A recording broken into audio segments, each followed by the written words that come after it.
What's happening, Pod Squad? Welcome into episode number 75 of the show. Solo episode today. Not something we do a lot of. When was the last solo episode we did? A couple months ago? Yeah, a couple months ago, sure. Matt's here listening, watching, judging my every move, which is two reasons why I'm going to keep it short. One, because Matt's sitting here judging me, watching my every move. But two, whenever I do solo, I like to keep it shorter. I feel like I'd rather spend more time with people like we've recently talked to, who I think are great people, like your Matt Stanleys of the world and those guys. But I do want to talk to faithfully fulfill our weekly podcast episode. We had trouble getting a couple guests lined up, which makes sense because it's May and it's the busy season and everyone's out doing stuff no matter what part of the world you're in. We're in northern Canada. It is pavement season. We are out. We started painting officially. I mean, we did a couple things last week, but we're officially, like, last night was like the go night. Started a big project here locally. So 'tis the season. So anyways, I'm going to talk about a quick little story. So one of my good friends who's in the state of Michigan asked me a question about my opinion on something. And I've noticed over the few years, especially doing the podcast and connecting with other business owners, that this is not an unusual question. In fact, this type of question actually comes up a lot. And he basically said, my company's doing well. I like where it's going, but I had this opportunity. To join forces and merge with another company. This company was like half an hour away. And they've had discussions kind of before on what it might look like. And you know, the previous discussions were like, well, we could join companies and kind of go 50-50. You know, my friend's company is very strong in one area. This other company was strong in a different area. So the reasoning was if we combine forces, we'll be able to offset each other's weaknesses and make this super company, this mega company. And my friend, he said, basically, in a nutshell, it's an attractive thing to think about because it's a much bigger company that they would be merging with from a revenue standpoint and employee count. And so they'd be able to solve or be able to do more by having direct access to the resources that other company had built. So he told me this, and he was basically asking me what my opinion was. And now I've learned kind of as I've gone through business in 5-6 years with this company, that those kind of opportunities come up a lot. Maybe not to like merge with another company, but those kind of higher level opportunities to do something like really out of the norm, whether it's merge with another company or expand into a new market or whatever it is, those opportunities come up eventually as your company grows. And when somebody approaches you, and says, I'd like to merge companies, and, you know, I think it's a very flattering thing. It means that somebody thinks they see what you do and they think you're an attractive enough company where it would make sense to form a partnership. So my friend was asking me what I thought, and we kind of talked about it for just a few minutes. And it was kind of late. It was like 5:30. I was sitting in my driveway, so I needed to go in and go eat supper because my family was waiting for me. But I told him a story. Matt, I love my stories. You know I love my stories. So I'm going to tell that story here. And the reason why I told him this story was I think it would help a lot of people who are listening, if you're a business owner, to understand, should I do that thing? Should I merge with this business? Should I take on this new market opportunity? Should I do this new service? Should I do this? As a business owner, you always have those questions kind of flowing through your mind. And it's not always clear what the answer is. So if it's an attractive opportunity to make more money, it might be a good idea. But it also, as you could imagine, you know, forming a partnership with another company might be a terrible idea because if the companies don't work well together and you're starting to blend two different ecosystems and two different employees and two different processes, it just might not work. And a lot of business partnerships don't end well. So anyways, I told him a story. And the story is about CVS pharmacies. So I don't believe we have any CVS pharmacies here in Canada. I haven't seen one. Maybe in the big city. I think CVS is just in the States. Matt, you ever been to a CVS pharmacy? Oh, they're so good. There's one in Vegas on the Strip, and it's just so cool. It never slows down there. But anyway, CVS pharmacies. So a lot of people listening will obviously have been in one or you know what they're all about. It is a pharmacy company, but it's also like a store. Like you can go in and you can buy tons of food, all your pharmacy items. The store that I'm referencing in Vegas, you can buy alcohol right off the shelf. Pretty cool store. So CVS has been around for many, many years. And there's a lot of companies in the 80s and the 90s and the 2000s, like big companies, your CVS pharmacies and your all those guys. They historically were very, very focused on how do we maximize shareholder value. So, in other words, companies, big companies, publicly traded Wall Street type companies would make decisions at the management level that would give them the most opportunity to have shareholder value. So, how do we keep investors happy? And that's kind of like a long story of where that even comes from, because that wasn't the norm in the 60s and 70s. It kind of stems from a switch in thinking in the 80s, but I won't get into that. The point is, companies operated that way for decades, and they made business decisions at the sacrifice of their people in favor of the shareholders. The name of the game was, how much can we raise the stock price on Wall Street? How much value can we get? Can we meet our quarterly earnings? As many of you know, publicly traded companies have to announce their earnings every quarter. And so in order to meet their quarterly goals or their targets that they announced the previous quarter, they will make all sorts of drastic decisions. They will fire people. They will close branches. Basically, whatever they need to do to make the numbers and hit the targets, right? So in the early, I'd say the mid to late 2000s, actually, that thinking kind of started to change. And a lot of companies started to publicly distance themselves from, hey, we only care about shareholders. We care about our people. In fact, there was an accord that was signed by a lot of very large businesses and their business owners. So people like Steve Jobs, Jeff Bezos, they got together in the mid to late 2000s, and they signed this paper. And it was a very public thing that, as a collection of business owners of these large companies, we need to collectively get away from just appeasing shareholders, and we need to actually care about our people. Great message, Matt. I think that's great. Great. Care about your people. The problem is that's a lot of public marketing, and it doesn't actually mean anything unless you do it. So, CVS Pharmacies, getting to the point here. CVS Pharmacies in the early 2010s adopted this mission statement. And actually, you can go on their website right now and go look at it. I'm going to butcher it because I don't remember it word for word. But the mission statement, or the purpose passion statement, is essentially, we care about people's health, which makes sense because they're a pharmaceutical company. So their company is all predicated on, yes, we have stores, but ultimately the passion of this company is we care about people's health. I think that's a great message. I think that's awesome. What they realized, though, was when they adopted that passion statement and they started to have more meetings and interactions and involve people in the medical community, basically senior management would go have these discussions with higher level people in the medical community to try and talk about, this is our passion statement. Like, how does what our company does align with what you believe as a medical professional? So a good idea to do, but what they realized is at the end of many of these meetings, the senior management at CVS would have these meetings with medical professionals, and the medical professionals would say, this is awesome. Great mission statement, great passion statement. How come you sell cigarettes in your stores? And it was this awkward realization for the senior management that, like, okay, we've adopted this passion statement. We care about people's health, but you're right. Like, how do we justify selling cigarettes? There's literally no health benefits to cigarettes. None.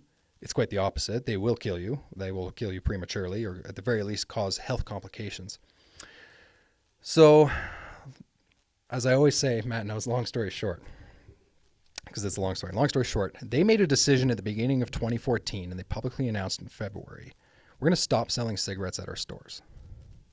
And Wall Street and investors lost their minds because cigarettes are a huge revenue source, easy to make money, good margins. So they were giving up like millions upon millions of dollars by announcing this. But they said, it doesn't align with our passion statement. We're going to stop selling cigarettes. All the CVS stores in September that year pulled cigarettes off their shelf. And Wall Street said, you're nuts. All that money is going to go to your competitors. You're literally giving away money. The share price went down after they announced this. But then something really interesting happened, like in a very short time later. Not only did the share price of CVS Pharmacies go back up and continue to raise up in years to come, not only did the share price go up, but in the large centers, in the cities where they had these large CVS stores that sold a lot of cigarettes, There's actually data that suggests that the number of people who smoked cigarettes in those large centers around those CVS pharmacies actually went down. Even though they were selling $0 in cigarettes, the average customer purchase price went up at each of these stores. So customers were spending more money, even though they didn't have cigarettes available. And they also found that employee morale and employee retention numbers went up. All because even at the employee levels, like even at the store level, the lowest ranking employees realized that we're not selling cigarettes anymore because it aligns with our passion statement. That's kind of cool. They respected the company for making that decision. So everyone thought that they were going to suffer. The company was going to lose so much money. And in reality, it was quite the opposite. The employees were happier. People spent more money. Smoking went down, and the share price continued to rise up. Man, that's a long story, isn't it? What's up, Pod Squad? This episode of the show is brought to you by our friends at Mighty Line Floor Tape. So, true story, our company started using Mighty Line. We found the product like half a year ago, 2023, we found it, and we started using it, and I was blown away. The product is incredible. And so many of us in the striping industry want to do interior striping, but we also know that interior striping on concrete usually does not work out very well. This is a fantastic solution. If you have customers that want safe walk lines or customized floor decals, check out their website on Mighty Line. It's incredible. They have an awesome portfolio of stuff. And if you've never tried the product before, head to the website, let them know that you got the info from the podcast, and they will actually send you a free sample box. Check it out, Mighty Line Floor Tape. We are so grateful for them to be sponsoring the podcast. All right. So I told my friend this story, and I said, anytime you're faced with a higher level business decision, should I do this? Should I merge? Should I take on this service? Should I go to this market? I believe, myself personally, I believe that it should be anchored in what greater good is this company trying to accomplish? What is the mission of this company? What is the passion of this company? Why do we do the thing we're trying to do? Because if the answer is simply, we do the striping here, or we do the seal coating, or we do the paving because we like to make money, then when an opportunity comes for you to make more money, even if it's just a terrible idea that's going to sink you down and merge with a company that doesn't align with you, and you're still going to make the decision to do it because you're focused on money. And ultimately, a lot of decisions that are focused on money, such as selling cigarettes instead of not selling cigarettes, ultimately don't have great long-term consequences. In fact, it's the opposite. People and business owners who make decisions solely for the money. How can I make more money? How can I sell more of this? How can I make $1 million instead of $500,000? Those decisions usually don't work out. And the reason I feel that they don't work out is because your business decisions have to be rooted in the reason why you do what you do. So I was telling my friend this, and he basically said on the phone, I'm very uncomfortable because I don't know why I do what I do. And I said, this is the perfect start. This is the opportunity for you to start to figure that out. Because if you don't know why you do what you do, the decisions you make will always be influenced by things that aren't going to make the long-term difference. So as an example, I told him like the passion, Matt, you're in the room still. Pop quiz. What's the passion of Laser Pavement Solutions? To improve communities. Oh, well, almost no hesitation. Yeah, exactly. Yeah, so that's why we do. We improve communities, right? Thank you for staying in the room, by the way. I feel like I'm not alone. I appreciate it. Thanks, bro. The passion of Laser Pavement Solutions is to improve communities. So what does that mean? It means that when we go paint something, stripe a parking lot, are we improving the community? Maybe not like an earth-shattering way, but I believe the answer is yes. Because if we can make somebody's parking lot more attractive, a business owner, a shopping mall, whatever it is, if we can make your parking lot more attractive and probably more safe too by having clear pavement markings, that's going to be a better benefit to that business. It's going to be more attractive to potential customers. So at the very least, it's not going to have a negative impact on their ability to increase their business. It's making their parking lot more attractive. That's going to help the community. Where we are, seal coating is not a thing. Commercial seal coating.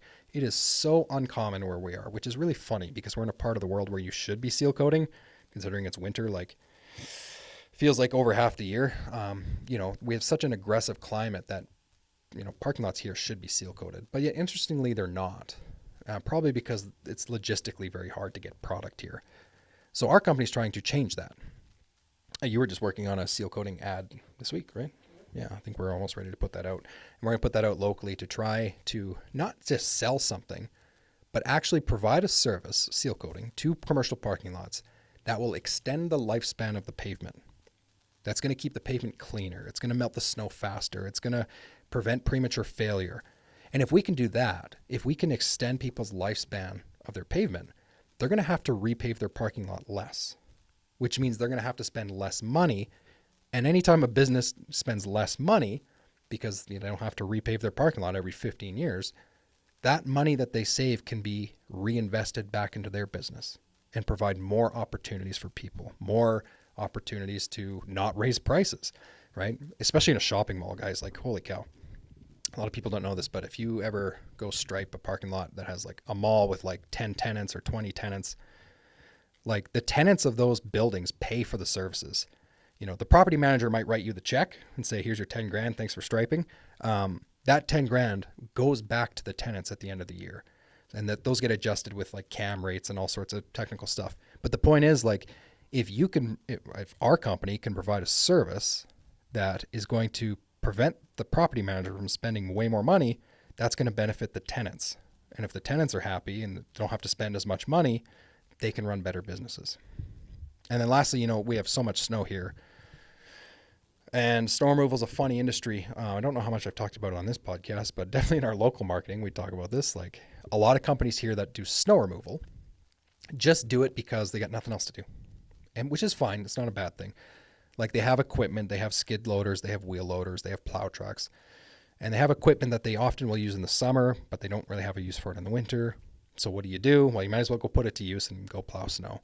And what I find is, and why we're involved in snow removal, is that a lot of companies are just doing it just to make a buck. And the result of that is the service level goes way down. In general, the service level goes down, which increases the liability and the risk and the safety of these parking lots. If you hire a cheap contractor to plow snow who's just doing it to make some extra money, he's not going to give you the level of attention and care that's probably needed to keep your customers of that parking lot safe. So our approach is vastly different. Myself personally and our project manager, we've actually gone to training events for snow removal in the United States. We've traveled to learn about these things. We constantly are analyzing our process. How do we do this? We invest in software to help us, because we know that our snow removal, if we're able to deliver a high level quality snow removal experience, we're going to literally save people's lives because the parking lots will be safer.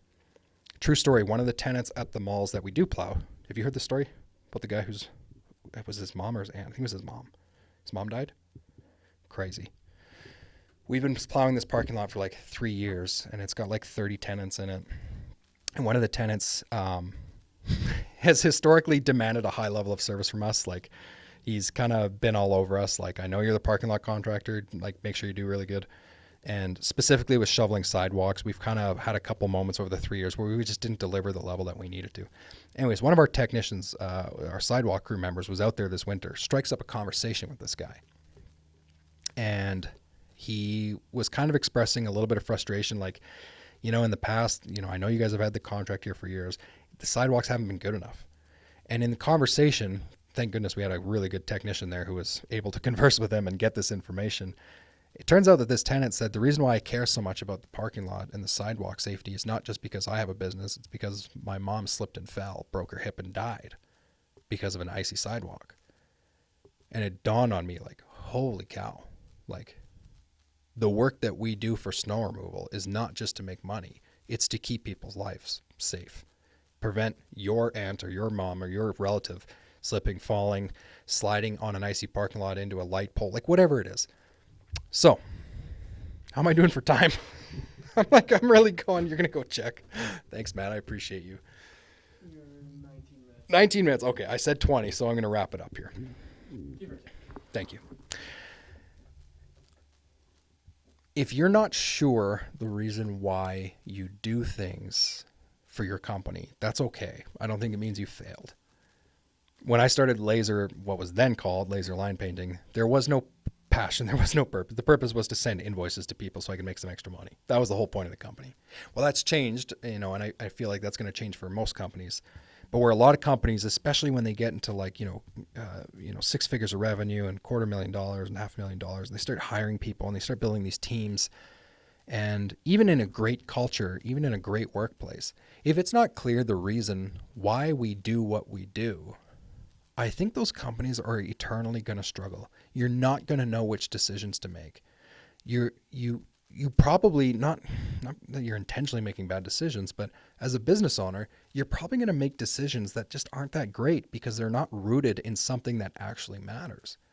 So like whenever we've had opportunities, especially in the last 6 months or a year, when opportunities come to me as a business owner, like a new direction, a new opportunity, that's the lens that I always look at it. Is this decision going to help us accomplish the passion of improving our community? And if the answer is no, we're simply not going to do it. Any decision we make has to be rooted in, are we improving the community? So I respect, that CVS story. I respect them tremendously because they sacrificed direct money and revenue and probably some customers too. There's probably people who routinely stopped at a CVS on their way home on Fridays to buy cigarettes. Like they were willing to sacrifice that in the name of the passion of the company, which was improving people's health, keeping people healthy. So finding your why in your business, if you don't have it, like I said, it's okay. It's not the end of the world. But I think it is a journey that every business owner, at some point, you're going to have to go down. And if you don't, I think it's going to be an eternal struggle. Because when the times get hard, whether you have to make a big decision or you have a difficult situation with team members, whenever the business gets very hard, the more complicated it gets, the more people you add. If you're not rooted in a bigger purpose than just making money and sending invoices, I'm telling you, it's going to be hard. And when it gets hard as a business owner, and invariably every business owner will at some point question, like, why am I doing this? Is this worth it? Should I continue this? I've told people, like, it's not a matter of like, do I have that thought? It's how often a week? How many times a week do I have that thought? How many times do I go, oh man, is this worth it? Like, am I doing the right thing? If you're rooted in a bigger purpose or mission than just making money, you will make better decisions and you will persevere. Even when it's really bad, even when it's really hard, you will persevere. What do you think of that, Matt? Great? Oh, man. I mean, I don't know if it's great, but hopefully whatever I said in 20 minutes makes sense to somebody out there. And if you're struggling to make bigger decisions, or if you're just struggling in general with finding the reason why your company does what it does, reach out to me. Chat with me. I will talk about it with you. I think the mission and the purpose of companies is incredibly underrated and overlooked. Almost said it backwards. Incredibly underrated and overlooked. I think it matters a lot, especially in a growing company. So I would appreciate your feedback if that resonated with you, or if it made sense, or even if it didn't make sense. If it doesn't make sense, I'm just going to blame Matt anyway. So let us know, and I'll tell Matt do better. Thanks so much for listening. Reach out anytime. Thanks for all the support. We're 25 episodes to go to 100. Matt, it's crazy. We're going to be at 100 in 25 weeks because we do an episode every week. Let's go. All right. Thanks for listening. Keep your stripes hot. And we will talk to you at episode 76 next week.